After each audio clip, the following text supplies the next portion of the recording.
ce fut encore une nouvelle déception pour le PSG.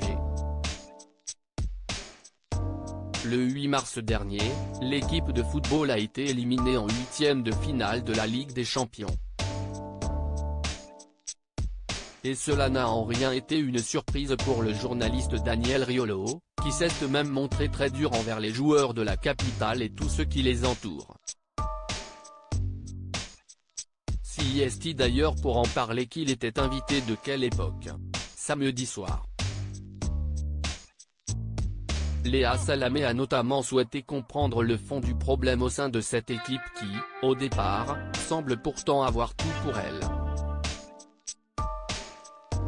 Il me semble impossible chaque année de reproduire les mêmes erreurs et obtenir un résultat différent, a d'abord analysé Daniel Riolo, ajoutant qu'on avait affaire à des enfants capricieux et gâtés en parlant des joueurs. Cet empilement de stars, ça ne donne rien, parce que vous ne les managez pas, a-t-il continué.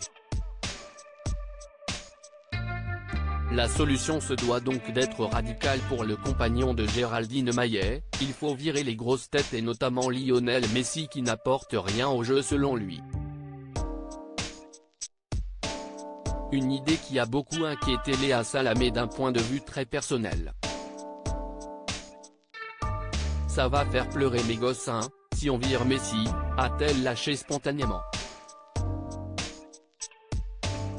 L'animatrice faisait alors référence à son fils Gabriel né en mars 2017 de ses amours avec l'essayiste et homme politique Raphaël Glucksmann mais aussi d'Alexandre, l'aîné de son compagnon âgé de 11 ans issu d'une précédente relation. Mais Léa Salamé ne semble plus faire aucune différence entre son fils et son beau-fils dont elle s'occupe de la même manière.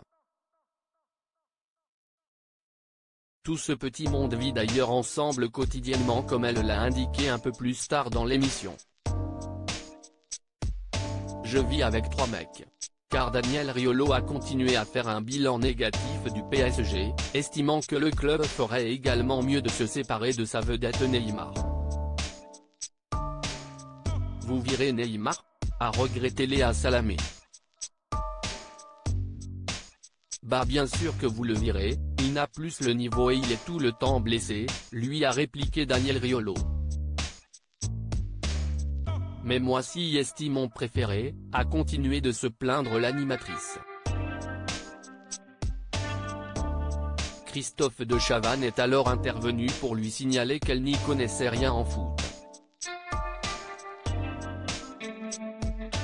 Ce à quoi, Léa Salamé s'en est défendue, si. Mais si, je vous assure, je suis obligé je vis avec 3 mecs. Une vie de famille agitée donc mais qui la comble assurément.